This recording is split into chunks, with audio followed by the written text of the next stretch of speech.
नमस्कार मित्रों, मैं आपका दोस्त मोहित बिष्ट। दोस्तों, हमारे उत्तराखंड के जिला नैनीताल में पड़ने वाले बेतालघाट तहसील के अंतर्गत में एक गांव पड़ता है मल्लाकोट धनियाकोट, जहां के एक निवासी जगदीश जलाल, जिनकी उम्र 42 साल, ये मुंबई के अंधेरी में एक 3 स्टार होटल में वेटर का कार्य करते थे।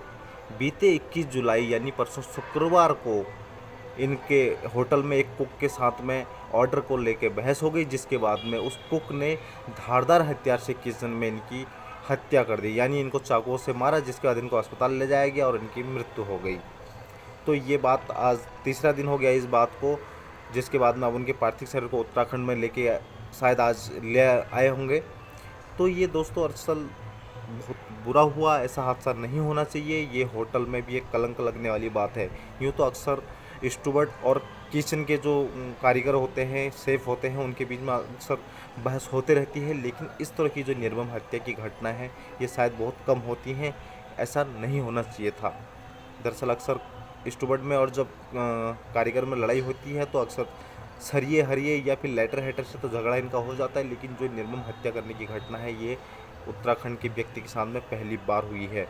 हमारे उत्तराखंड के काफ़ी शेफ आज होटलों में कार्य करते हैं, लेकिन उन्होंने इस तरह की वारदात को आज तक अंजाम नहीं दिया, क्योंकि उत्तराखंड के जो निवासी होते हैं, जो शेफ होते हैं, उनके शरीर में भले खून गर्म होता है लेकिन माइंड उनका अक्सर ठंडा होता है। इसलिए आज ये हर जगह उत्तराखंड के लोग होटल लाइनों में तरक्की कर रहे हैं। जो ये परसों निर्मम हत्या की गई है, इसकी हम सभी लोग उस जो आरोपी है उसकी कड़ी से कड़ी सज़ा की उसकी मांग करते हैं।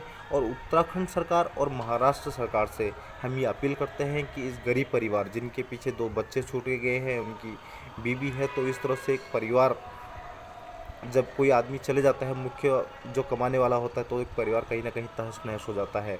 तो मैं उत्तराखंड सरकार से अपील करता हूँ कि इनको एक उचित मुआवजा दिया जाए।